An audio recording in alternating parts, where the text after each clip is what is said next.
Do you ever feel like you're just going through the motions at work, clocking in, zoning out, clocking out, repeat? Or maybe you just want to be happier today. It is so easy to get stuck in these routines and just go on autopilot where we are totally disengaged from purpose and meaning. But my amazing and magnificent guest today says it does not have to be like that. Jessica Weiss is on a mission to help people thrive at work. As a happiness expert, TEDx speaker, and author, she knows that small, science-backed shifts in our mindset and our habits can completely transform our happiness.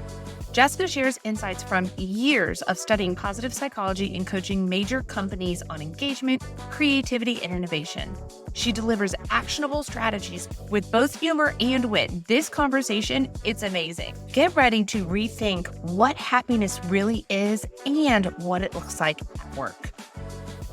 Jessica is going to challenge you to take control and intentionally create more joy, more accomplishment, and more meaning in your life and in your 9 to 5. You are listening to the podcast From Now to Next, the podcast that empowers women to get seen, get heard, and get promoted. I'm your host, Erica Rooney, and I have made it my mission to help you break free from the sticky floors, those limiting beliefs and toxic behaviors to bust through the glass ceiling. I'm obsessed with all things growth and abundance, and I'm here to talk you through the tried and true secrets to get you to level up your career and your life. We talk about the hard stuff here: imposter syndrome, perfectionism, fear, and burnout. So pull up a seat, pop in an earbud, and let's dive in.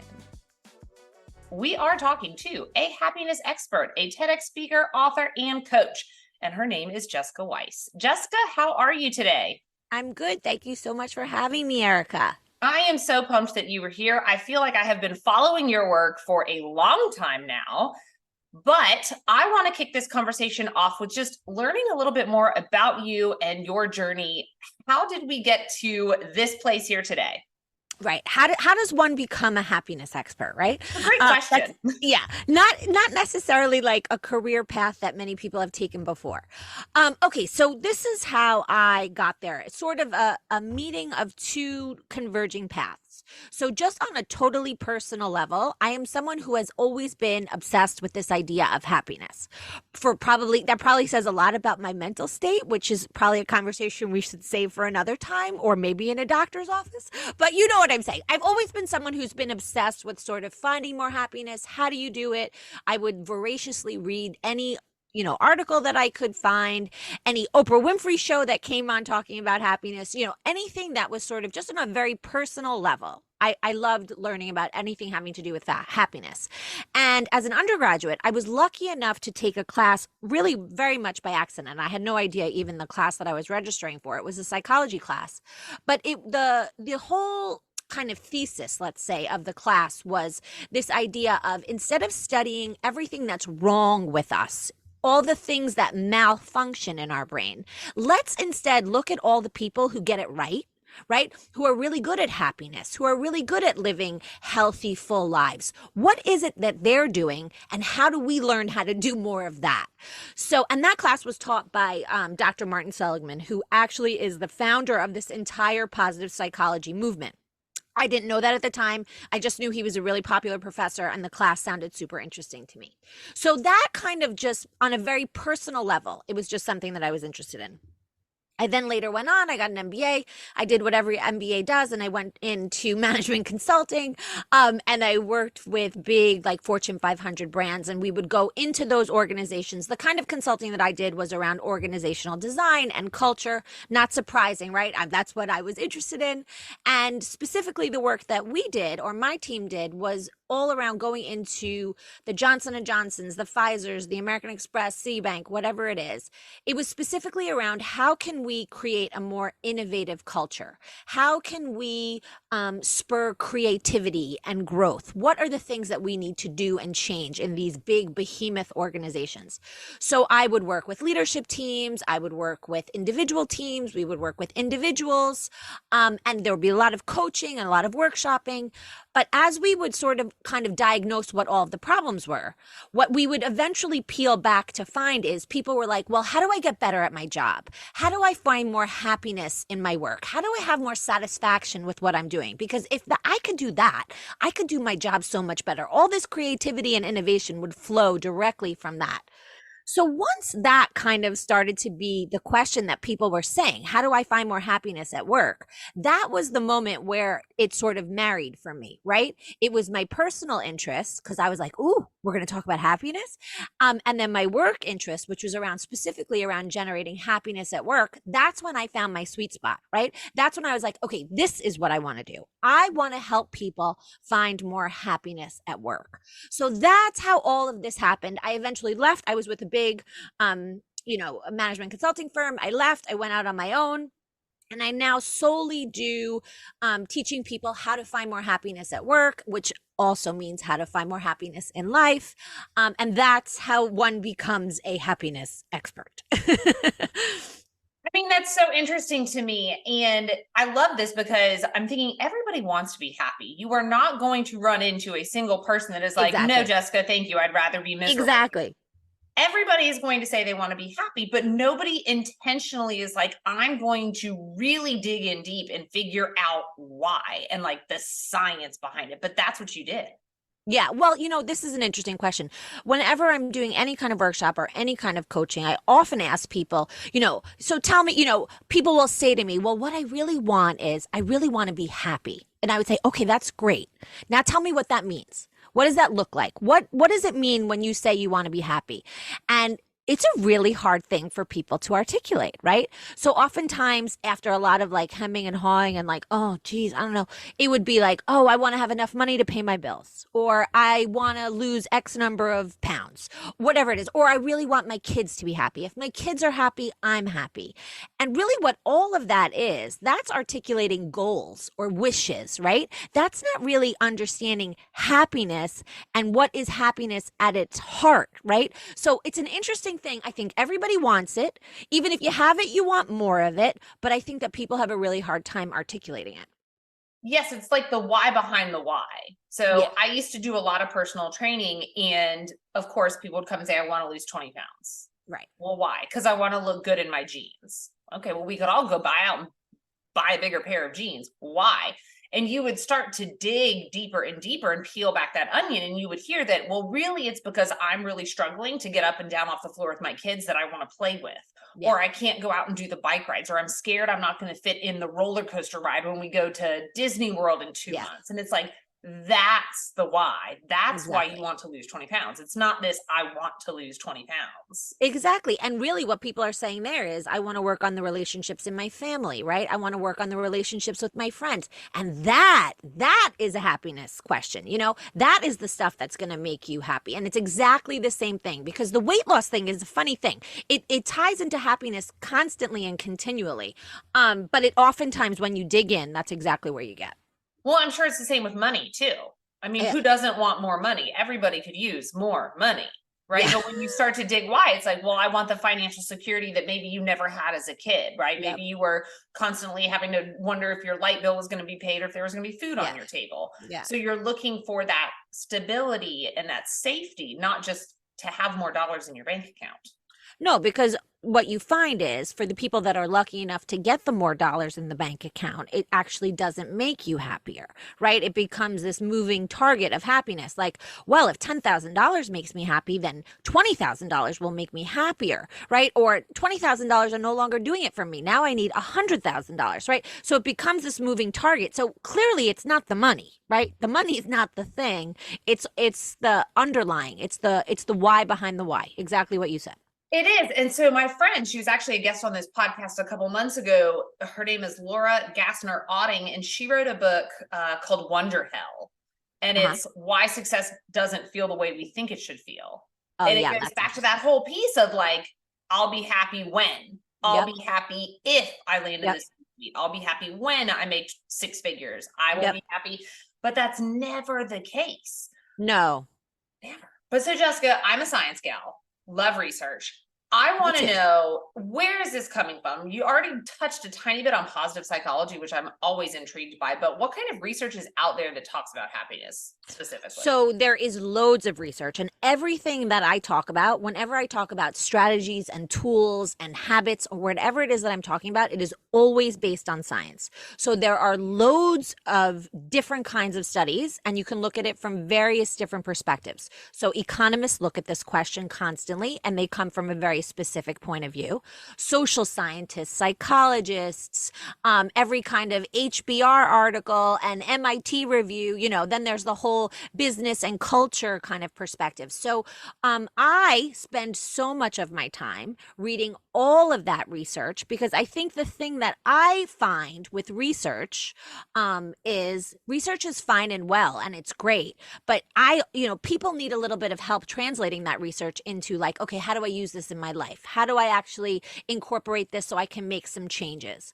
So that's really what I spend my time on, collecting all of that information and then helping people translate that into action items that they could use. Into the tangibles. I love it. What are some of the, let's just dive right in. What are some of the tangibles? Okay, so let's start. We can talk about happiness at work, right? Let's talk about, and this is one of my favorites because it's really simple, it's really accessible. You need to spend no money on it at all. And it doesn't take long to work. So, this idea, I think that all of us are kind of like attacked by this notion of like, oh my God, I'm so busy. I'm so busy. I feel like people wear that busyness thing. Like if you're busy, that means you're important, right? And really when you dig in and look at why you're so busy, if you're spending your entire day responding to emails and notifications and jumping from meeting to meeting, I don't know if you're anything like me, but when I have those kinds of days, I'm like, what did I even do today? Like, where did my day go? Like, what happened? So this is what I say. If you want to have a great day at work, right? And this works, I say this in my TEDx, it takes a bad day and makes it a good day. It takes a good day and makes it a great day. You need to build in time into your day to do work that is meaningful to you. By that, I mean, and I'm not talking about highfalutin, like, oh my God, I'm going out and solving, the world's problems. No, it has to be work that's meaningful to you, and you have to feel that you are making progress on that work. So there needs to be some kind of meaningful project that you are working on, and you need to work on that every single day. You need to feel that you are making progress towards that goal every single day, and you need to acknowledge and celebrate that win. So that sense of progress is really the key to feeling like you're accomplishing something at work. So I tell everybody, build in time into your day to work on some project that's meaningful to you. Whether you're writing a book, whether you're preparing a study for work, whatever it is, find time in your day. And it doesn't have to be like this huge block of hours, because God knows who has a huge block of hours to build into their schedule. But I think, quite honestly, 30 minutes works. 30 minutes. Block off 30 minutes of your schedule to have this tap into this feeling of a sense of progress and accomplishment, because it's that sense of progress and accomplishment that will make you feel good. The truth is, the goal doesn't even need to be accomplished. I mean, kudos to you if you go on to write the book. That's amazing. But the truth is, you really don't even have to. You just have to feel that you're making progress towards the goal in order to tap into that like good feeling. What I think is so important here is it is about filling your own damn cup, because I think so many people put expectations on the others around them, whether they are at work and like, well, my boss doesn't give me meaningful work, right? Or my spouse. It is about you finding that meaningful work and you filling your own cup. Would you agree?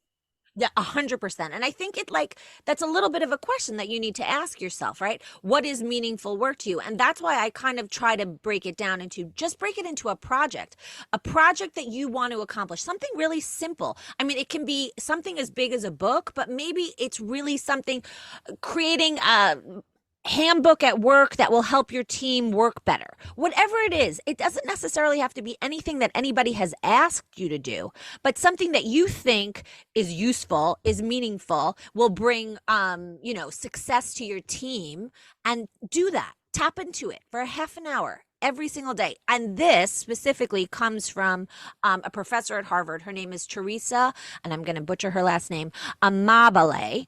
I'm pretty sure I fully pronounced it wrong, but if you go for phonetics, you'll get there with me. And she did a ton of work around, her work is a little bit different. It's not necessarily around happiness, it's around creativity. But in that work of creativity, she tapped into what is it that people need to do to feel that happiness at work, that sense of accomplishment. So that's a great one. I love that one. It's so doable, costs no money, and you could literally start it tomorrow.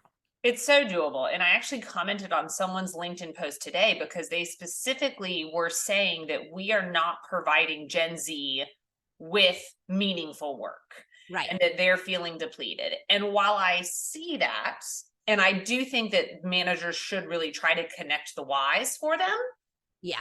Part of me was like, well, if they're just starting in the workplace, like sometimes they need to get into the nitty gritty, boring details. And I used HR, which is my expertise, as an example. I was like, sometimes it's about the filing. But if you just went to somebody and you plopped a thing of files on their desk and said, here, file these, of course, that's going to be boring and meaningless. But if you go behind them and you're like, listen, we never can find what we need. It makes everybody's lives so much harder. If we can work through this, and file everything, like we're going to be so much more efficient. We're going to get shit done. And you put that reason behind it. Exactly. It gives a meaningless project meaning. Well, that's exactly it. You can find purpose and meaning in almost anything. And that is a critical thing for Gen Z. To be honest with you, I kind of feel like it's a critical thing for everybody. I'm not one that loves all of these words of the moment. I always feel like it's just like words that were around 50 years ago that are just getting refashioned, right, in a different way. We all need meaning and purpose at work. But let's say Gen Z, let's focus on this specifically because people really do love to say they need to feel that they have purpose and meaning in their workplace and they have no tolerance. If they don't have it, they're leaving, they're out of there. And exactly what you said, even if it is just a simple organizational project, well, what you're doing, you're creating a system that our entire team will be able to use. This will go on in perpetuity. You're creating the background so that everybody can move forward. And once we see that you can do this, you can create this system, then you and I can start to talk about another system, right? But it bucks up against that idea of, there's a sense of entitlement, right? So it's like we need to give people purpose and meaning, yet everybody feels entitled to purpose and meaning. So, there's a little bit of a conflict there, but I agree with you. I think you can find purpose and meaning in any work. It is a little bit the role of the manager to kind of present it in that way, though. Absolutely. So one thing I saw on your social media that I was instantly intrigued about, but I wanted to save it for today. What is a joy journal? Okay, I love this. It's so simple. It's almost stupid. I love everything having to do with happiness, but I am not like I hate meditating. Well, I don't hate meditating. I'm terrible. I hate meditating. Okay. Okay, I'm terrible at meditating, like so bad, horrible. Like I take yoga, but I take like a very athletic kind of yoga. And then at the end of yoga, they do Shavasana. And I'm like, oh my God, this minute is going to kill me. Twitching and itching. Exactly. I'm like, I need to stretch. I need to do something. I need to be active. But I do think, so I'm not one, when I talk about happiness, I don't really do like a lot of wellnessy kind of stuff, only because from a personal perspective, it doesn't really resonate with me. I like to do things that are much more tangible and concrete. So the joy journal kind of bridges these two worlds, right? Because you hear the words joy journal and you're like, what on earth is a joy journal? So it is this, and this is also comes from science. This comes from Martin Seligman, Dr. Seligman. And it has been proven that if you do this, actually, Dr. Amen talks about this too, which was very interesting. If you do this for 2 weeks, just 2 weeks. So the habit, you need to do it for 14 days. The measured effects of increased happiness, decreased depression. Studies have found that simply by doing this joy journal, I'm going to tell you the technique in one sec, will decrease depression and increase happiness. So this is it. At the end of every day, I want you to write down 3 things that brought you joy that day and why. Now, here's the thing about this joy journal. Everybody loves to talk about a journal. There's a gratitude journal, a this journal, a that journal. What I like about this, there's a bunch of things. The first thing is When you keep this joy journal, what it does to you, this for me is one of the most significant parts of it. What it does for you is all day long, you know you need to be writing three things down in that journal all day. So you are looking for three things that brought you joy that day. So there's an immediate kind of shift in perspective that doesn't feel hokey, that doesn't feel meditative. It just feels like, oh God, I need to do this joy journal. I need to find three things that brought me happiness today. Oh, you know what? That guy in Starbucks held the door for me. I thought that was really nice. It brought me a moment of joy. Like that works. We don't have to do like huge kind of things. But the other thing that the joy journal does, and it's similar to this, to kind of refocusing your attention on the things that bring you happiness, is as human beings, we are like hardwired. We are not hardwired for happiness. Our reflexes kind of tell us to do the wrong things for happiness continually, right? There are all of these biases in our brain that actually work against happiness. So the negativity bias, everybody knows what that is, right? We all spend so much time focusing on the bad stuff that happens to us, and the good stuff just kind of falls by the wayside. So this is another thing that the joy journal does. It forces you to acknowledge the good stuff, to remember it, to savor it, to look at it again, to really experience it, because it is so easy for us to just gloss over the good stuff and only focus on the crappy stuff. So that's why I love it. I love it because A, it works within 2 weeks. I'm a big impatient gal, so that works for me. I love that it makes you spend your day looking for those three things that bring you happiness, and it fights that negativity bias. It forces you to fight it. I like it. I've never done it before, but as you were describing it to me, I like it because I think it would force me to be more present. Yes. And like really focused on the little things. Like when you were talking about this, I was immediately already starting to go back through my day, which it's only 2:30 now, guys. So Yeah. but I was thinking like, you know what really made me joyful today? Not just happy, but joyful. I feel like that's different. Was my daughter's laugh over something ridiculous. I don't even remember what she was laughing about, but she had the best 5-year-old belly laugh. And so like that little tiny thing was something that brought me joy. But again, that's so easy to like look over, and she's not going to have that belly laugh forever. Like she's 5 now, you know? And at night, you'll find yourself writing that down, remembering it. It'll like literally bring a smile to your face, right? And it like kind of warms the insides of your heart because you're like re-acknowledging it. Exactly. The other thing that's really nice about a joy journal, different from other kinds of journals, is I think that there's people tend to write down the bad stuff in a journal, right? Like, which there's purpose for that, absolutely, right? You want to get it out of the brain and onto the paper, but this is very different, right? This is a very different focus, and honestly, it takes 5 minutes. 5 minutes. And let's be real, if somebody's going to sneak in and read your journal, I'd much rather have them read a joy journal than all this shit I wrote down about Bob and accounting or something, you know? Exactly right. And the thing that's also really good about the joy journal is, talking about people reading the journal, is when you go back 6 months, 6 months later, you'll go back and you'll be like, oh, what was going on with me in September? And then you reread that stuff, it makes you happy again. Like it kind of cements the happiness. So, and there's lots of neuroscience around this idea that when something really beautiful is happening to you, whether it's a tiny moment or a big moment, taking the moment to savor it actually rewires neurons in your brain. So by doing that, you're rewiring your brain to have more happiness. I know that sounds a little bit highfalutin, but that's exactly what happens. There's something called neurons that fire together, wire together. So when you savor the experience, you are rewiring your brain for more happiness. So have you heard about the reticular activating system in your brain? Yes. So for those people that don't know, I call it the RAS for short because that's a mouthful, but it's like that hairnet that sits over your brain. It's like the bouncer of the club that, we get so many pieces of information thrown at us in a day. You can only let in and out certain things. So you can stop me if I'm wrong here because this is your area of expertise. But if you are constantly working to see the joy and to see the happiness, isn't your reticular activating system going to let in more joy and happiness? Exactly. 100%. And that's exactly the same kind of thing that I'm talking about. 100%. It kind of rewires your subconscious to let those wires and files and experiences in. Yes. So let me ask you this question then, because it's got me thinking about it. Like I am to take it all the way to the top of the podcast, I'm a half full kind of girl. My glass is always full. I'm always seeing the bright side of things. My husband is the complete opposite. Like he's always like, oh God, there's this, and stressing about this and that. Do you think that people are born that way? Or do you think it's just all of life's things happening to us and circumstances and experiences? So there are studies that show that 50% of our happiness is genetic. And they proved this by looking at a study of twins.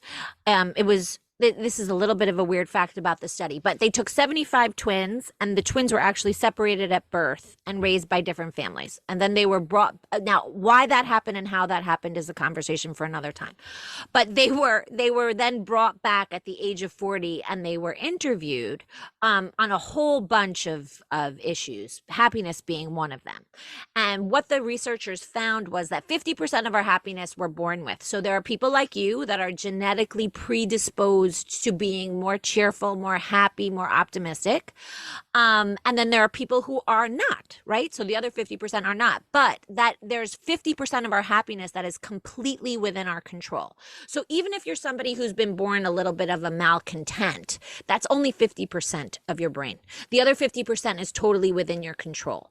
So you can, if you want to, and it is a big if you want to, you can do something about 50% of your happiness. So you are saying like you are a born optimist, right? You always see things very positively. And when I work with people who, like your husband, who are a bit more, let's say, pragmatic or realistic, that's how they like to say it. I was going to say that's the politically correct term or politically correct term to use. I try to redefine optimism as less of this like cheery disposition or like always being like, hey, it's all going to work out, it's all going to be great, and more of getting really into more of the nitty gritty of what it means to be an optimist. So at the end of the day, you're going to look like a person who's cheery and happy and like you see the best in situations. But if you're dealing with a realist or a pragmatist and that person wants to bring more optimism into their life, I feel like they need to understand what that really means. So what that really means is they need to look at bad situations and you say, I can do something about this, right? There's something I can do about this. Also, this is not permanent. This is not the rest of my life. This is a moment. This is a problem. It's solvable. It's not going to be forever, right? That's like an essential characteristic of an optimist. It's somebody who feels that they have control over bad stuff. They can do something about it, right? So when I talk to somebody who's a bit more pragmatic, that's one of the very practical ways I will say. Like if you want to bring more optimism into your life, instead of thinking of life happening to you, let's actually command a bit more control here and see what we can do about it. Let's like do just slight little teeny tiny shifts. So because if you start to tell those people, oh, you need to be super cheery, I also am optimistic. Like I tend to see the best in situations. I mean, that's not surprising. But that's what I do also. But I'm not like a rose-colored glass person. Like I'm not like I'm realistic, but I tend to see positive. And that's probably through the work that I've done, right? I've probably like retrained my brain to look at things more positively. Yeah. But that's where I would start. I would say like, you have control over your life. This is not a horrible thing that happened to you that other people are doing to you. Let's talk about how we can fix it and how it's going to be over probably in a matter of hours, minutes, days, weeks. Right. I love that. I love that. Okay. So as a happiness expert and, self-proclaimed optimist and always seeing good in things, when you think about sticky floors, right, the limiting beliefs, toxic behaviors that keep people stuck, do you have any as this happiness expert? Do I have limiting beliefs? And of course. I mean, who doesn't? I am someone who could spiral at any given moment. Just give me a good crappy thing to fixate on and I can take a spiral down a deep rabbit hole. So I'm absolutely someone who, while I'm an optimist and I tend to see the best in situations, I come to this happiness work probably because I want to generate more happiness in my life, right? So I'm not someone who is perpetually positive and cheery. No, crappy stuff happens. And probably one of the most limiting beliefs for me is I have worked on my own now in excess of a decade, let's say. And for me, a big limiting belief and something I needed to learn about myself was it's very important for me to be in control of my own destiny.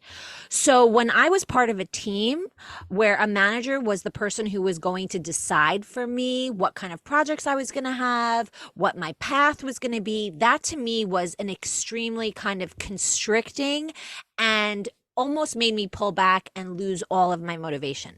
So for me, it was really important to be someone who was in control of their own destiny at all times. Now, that's probably an essential characteristic of like an entrepreneur, right? When I realized that, when I tapped into that, I was like, oh, okay. I cannot have somebody else deciding for me what is, where my path is going and what's going to happen, if that answers the question. Yeah, I want to dig in a little though, and I want to know about like the nitty gritty before you realized it, because I feel like there are probably a lot of people listening to this podcast that don't even recognize that in themselves right now. So what did that look like for you? So I was someone who was always very ambitious and always I'm like a very type A personality. I always did super well in school. I was very like eager to please. So when I started working, I kind of assumed that if I worked hard and I did what I needed to do, then everything would fall into place naturally, right? You would be rewarded for your good deeds or rewarded for your hard work. And therefore you would like progress as you would imagine in your head. But actually it doesn't really work like that. That's not enough. So I was dealing with, and I'm thinking about like a particular situation early on in my career was I had a manager who was great, super intelligent. Everyone adored him. Okay. And he was super successful at a very young age. And I really liked him on a personal level. Like we got along great. But what I learned was that he was extremely threatened. Probably there's a female male dynamic here too to talk about, but he was extremely threatened by anybody who also did well and didn't know how to deal with that. So this is exactly where I tapped into this, where I realized this was going on, because I was like, hey, you're taking all the good stuff for yourself and you're not giving anything to anybody else. Like, what's going on here? And when I confront, and it took me a while to kind of figure out, I was like, I don't understand why he's doing everything or one other person was getting everything. I was like, what's happening here? There's no equity in the way that the work is being distributed. And I was working at a consulting firm. So it was all around projects that were coming up and then being divvied out. And I was like, it took me a while to realize, I was like, hey, why am I sitting here twiddling my thumbs when there's actually great work to be done, but it's never coming my way? So when I confronted him on it, and I honestly didn't even think of it as a confrontation, I was just kind of like, hey, I would love to get into these meaty projects like Project A, Project B. I understand that those are not possible right now, but the next time it comes up, I would very much like to throw my hat in the ring and to be considered for it. Well, what wound up happening was this very narcissistic individual literally pounded his chest and told me, no, all of that work is for me. And I was like, oh, okay, I'm seeing what's happening here. So you're threatened by anybody who you feel can do, let's not even say, maybe he did a better job and great for him, but you're threatened by anybody who wants to actually do good work too. And you're not going to let that person get ahead in any way. So it was a very interesting moment for me where I was like, oh, I am not in control of my destiny here and I need to do something about it. So that was a case of somebody who was a great individual performer, got rewarded for being a great individual performer, was a terrible manager. Terrible. Yeah, and there probably some shit underneath the onion, like if you peel it back with that person, of why they feel so threatened by sharing these amazing other projects with other people. And if you have success, does that overshine my success? Yeah, exactly. Instead of like, let's be great together.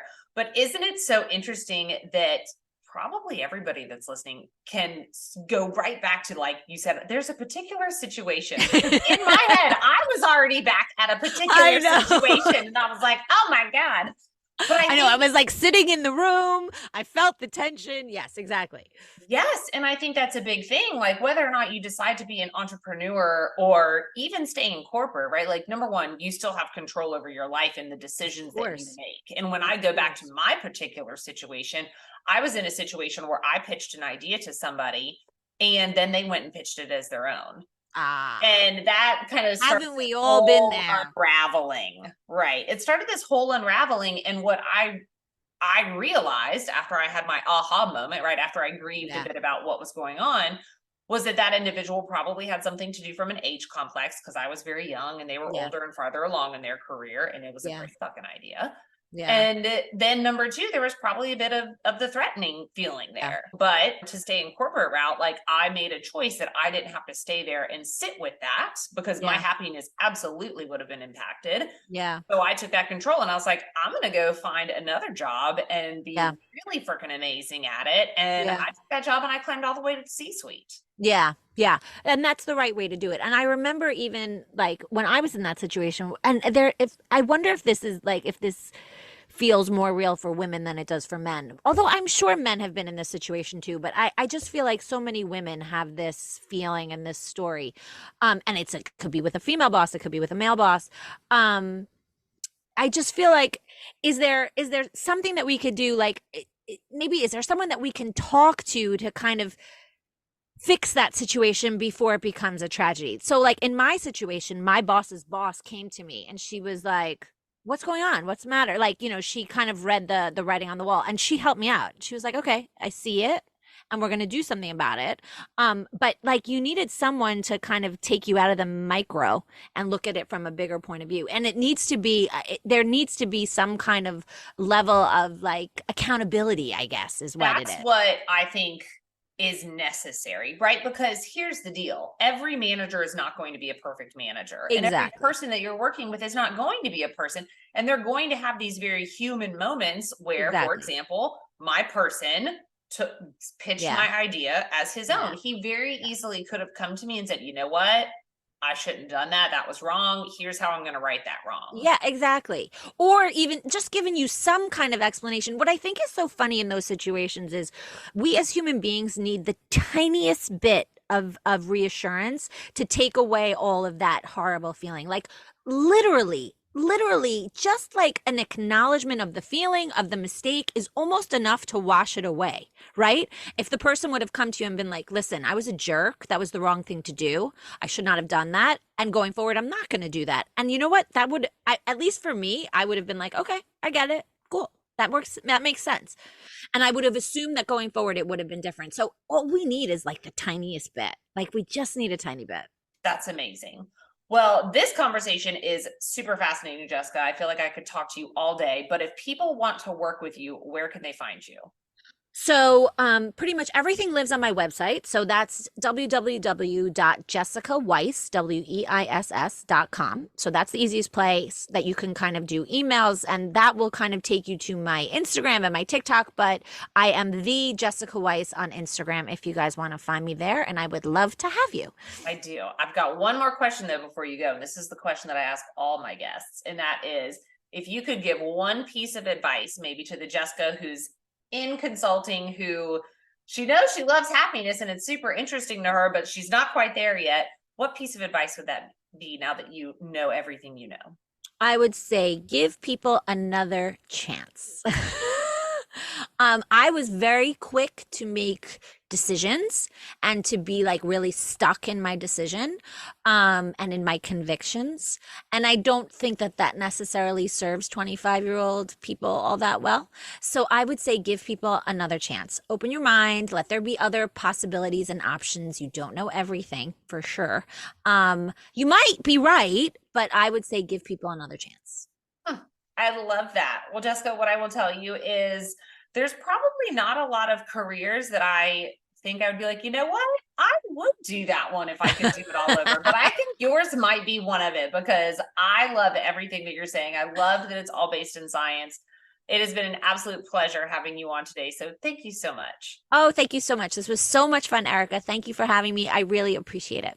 Who doesn't want to be happier now? And I loved this conversation because Jessica gave us some tangibles. And I don't know about you, but I am going to start a joy journal and I'm going to make my husband start one too. I'm here to say, make sure that you are following me on my email list. I'm about to drop some really big and exciting stuff. So I want to make sure that you are getting all of the insider information. So if you've not signed up for the email list, head over to my website, www.ericaandersonrooney.com, sign up there, or just hit me up on any of my socials, Facebook, LinkedIn, TikTok, Instagram. I'm all over those, and I'm super easy to connect with, and I love to hear from you. So my final reminder for the day, make sure that you stop putting a ceiling on what is possible and you start breaking through it. Talk to you next time.